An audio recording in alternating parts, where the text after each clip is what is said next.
Thanks for tuning into GH Talk. I hope you all had a great week and are having an even better weekend. Before we discuss this week's GH, I did want to say thank you so much to everyone on Twitter who left their positive thoughts and well wishes. I did share on Friday night my husband was in a car accident, and thankfully he and the other person involved, they are doing okay. And he's just really beating himself up because he was at fault and our car did take the brunt of the damage. But at the end of the day, it's just a car. I am so thankful that he still has his life. I have shared before that I lost my brother 2 years ago to a car accident that left him brain dead, and it also killed his girlfriend Allie at the scene.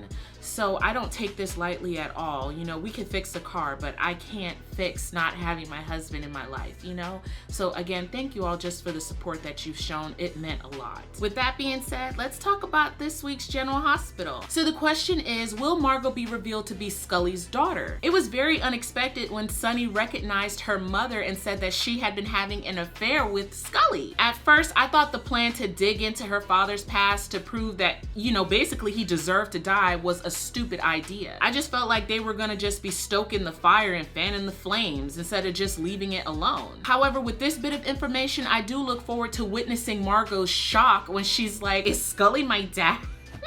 What was my mother doing sleeping with Scully? She could possibly be mourning the wrong man right now. Drew did turn down Margot's offer for the 22nd time to help take down Sonny and Jason with one little memory. How long does she plan on holding on to that flash drive? What if Drew never comes around? You're just gonna keep that thing forever? I've said multiple times that I just wish Drew would use the power that he has to just, you know, go toe to toe with Margot. He's a Quartermain, he's a rich man, his cousin is the mayor. I mean, I just don't like that he takes things lying down, or at least he's just like, okay, whatever, you know, and just kind of backs off of it. Sometimes I just wish he would just be proactive, but clearly that just isn't his thing. Even after Drew said why he would not help her, he said because of Sam, Danny, and it's just not his job to put those two away. Margot is just like, why won't you help me? And it's just like, what? Girl, did you not just hear him? I'm just wondering why the DA has nothing else to do but to chase Sonny and Jason. I mean, they haven't even, we haven't seen them do anything mob related in such a long time. Like, girl, find something to do. Overall, this week of General Hospital has been a bit slow. I mean, Ryan still hasn't killed anybody, but we all know he's going to kill Kiki thanks to Ava confiding in him unknowingly, thinking, you know, she thinks he's Kevin. However, I just thought that the Ryan story would revolve more around Ryan and Felicia, but Felicia has left town with Mac, and maybe within the next few weeks or even a few months, it'll start to pick up, because I just feel a bit disconnected from the story since I wasn't able to actually watch it play out.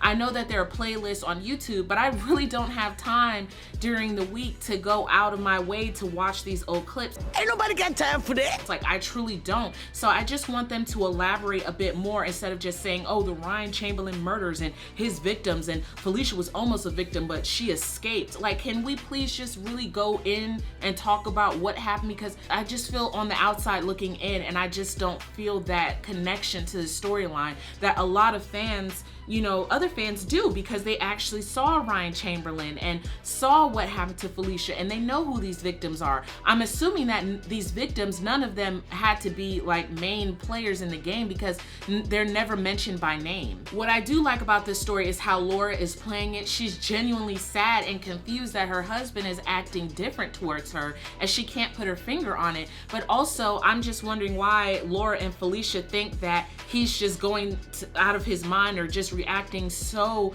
you know, differently because of the 25th anniversary, or the is it the 25th? And I'm just like, well, what about when it was the 20th or the 15th or the 10th or the 5th? Did Kevin always act this weird around the time of the anniversary of his murders? No, come on, like, just because it's year 25, it's gonna make him like act like a different beast. But hopefully once Kiki is killed off by Ryan, this thing will pick up steam, but you know, we'll see. It usually happens this way with most storylines. Like, they have so much other stuff going on that this isn't the forefront, and I really want this to be in the front, and it'd be great if it involved a lot more people on the canvas, instead of just this little bubble that we have going on right now. And hopefully when Kiki is strangled by him, it does. I mean, that's if she's strangled by him, I'm just assuming, but definitely she's going to be killed. Drew has not told anyone else. I think he somewhat told Franco about Margot's deal, but he hasn't told Sam and he hasn't told Sonny. And I kind of was hoping that he would, but he didn't, so yep. Liz and Franco went to a parent-teacher conference with Aiden's teacher that yielded no results whatsoever. I mean, it was just more of the, every time they would ask her a question, she would just kind of look all cryptic, and then they cut to the next scene or to a commercial break. And then there was one time where Franco was like, oh, I know what's wrong with Aiden. I think I know what's going on. And as soon as we came back, he didn't say anything at all that yielded any insight into this boy's behavior whatsoever. That type of stuff, I know soap operas are famous for it, but it really is such a big annoyance because their scenes just felt like filler episodes of a show that I really like and I want to get to the good stuff, but they don't know, you know, they're just trying to drag it out for as long as possible. Like, can we just please get on with it? I really want to know what's wrong with Aiden. Hopefully it's something really good. A lot of folks are speculating, could it be depression? Could it be that he's transgender? Could it be that, you know, maybe he's gay? I mean, I don't know, and I want to know, and this story isn't moving any faster. I do wonder why Lulu doesn't have her own office. Whenever we see her working on one of her articles, she's always sitting at Peter's desk on the other side of it doing her work. And I'm just like, why doesn't she have a desk of her own? Like, can we please get Lulu her own space? Laura tried to talk some sense into her after seeing that photo of them in the Invader, which I'm just like, really? You, like, Peter, you own the paper, but you don't know what your people are doing behind the scenes of your own paper? You didn't know that you were going to show up on the cover, like, or I don't even know what page it was, page 5 or something like that, but you know, get your people in line. I don't like Maxie and Lulu doing this little back and forth over Peter. It is not cute at all, especially since Peter is just getting away with all that he's done. And folks are like, oh, but he was raised by Faison, but he's still his own man who made his own decisions to purposely keep Jason locked up for 5 years and to purposely prey on Lulu to get Faison into town. So you guys are just like, oh, all is forgiven and he doesn't have to answer or atone for anything. He's just like, oh, you know, I really value your friendship, Maxie. And Maxie is just like, yeah, I want to be friends with Peter. He could be around James, even though he cost me my husband.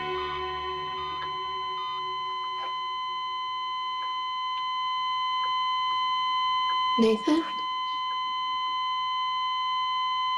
And that's just my problem. I just feel like it was just really easy for him, whereas Valentine is just over here getting dragged by everybody who sees him. I don't owe you subtlety. You're a criminal. A criminal who murdered my son. I owe you nothing. And, you know, I just don't like it. You know, Maxie, Peter is the reason why your husband is dead. Let's not forget that. And Lulu, he is causing tension between you and your husband, but you're just willingly entertaining him as a friend. Get out of here with that mess. I'd much rather see Peter and Michael versus each other over Maxie after seeing them standing in the hospital together after she brought James there thinking it was a rash. But I still don't want Maxie. I don't want Maxie with Michael, and I don't know what I feel about Maxie and Peter romantically. I can't see it yet. That's me personally. But Michael and Maxie, I still feel like she's more of a cousin. And Michael needs somebody completely different that'll ruffle his feathers. Maxie has calmed down a lot more than from her former years. She's a mother now to 2 children. She's been widowed. And even though she can be a firecracker, I just don't think that she is the right match for Michael. He really needs somebody that'll liven him up, because to me, Michael is boring. And the baby switch storyline involving his son, well, I wouldn't hold my breath for it to be done anytime soon. It'll probably be about a year since the switch actually happened before any answers are actually revealed in that case. Oscar's birthday was this week and he still is not dealing with his illness any better. However, it's to be expected.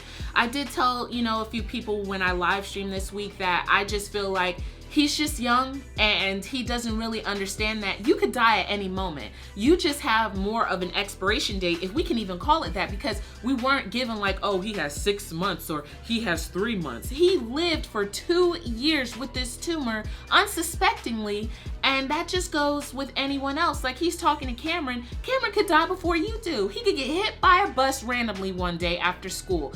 And I just want him to come to that realization that, you know, I could die at any moment, even if I didn't have this brain tumor. So I'm gonna make the most of my life no matter what. Maybe he'll go back to school, maybe he won't. And with Kim, it'll be interesting when she finds out that he is trying to sue for emancipation.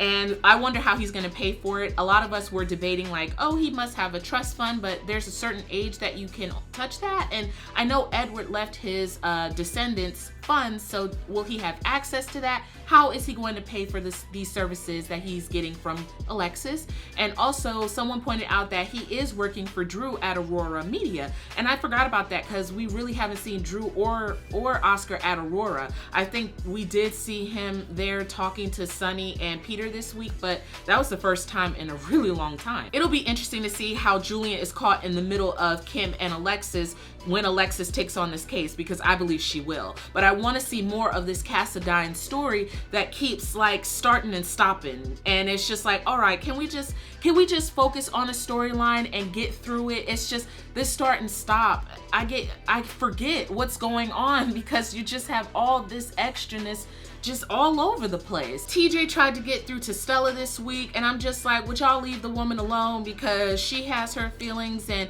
if she'll come around, she'll come around. If Jordan or Curtis can't deal with that, then why are y'all getting married? Why are y'all even together? I don't even see why you guys are getting married. This is stupid. You guys are gonna end up divorced just like every other soap couple, so you're wasting your time. And I just don't care about soap weddings anymore. I really don't. Like Jordan and Curtis, I'm not saying they're not good together, but I mean, there's nobody that's like real super couple status where they're getting married. It's just such a satisfying event. I don't feel satisfied with Jordan and Curtis getting married. It's just like, oh, okay, then do that.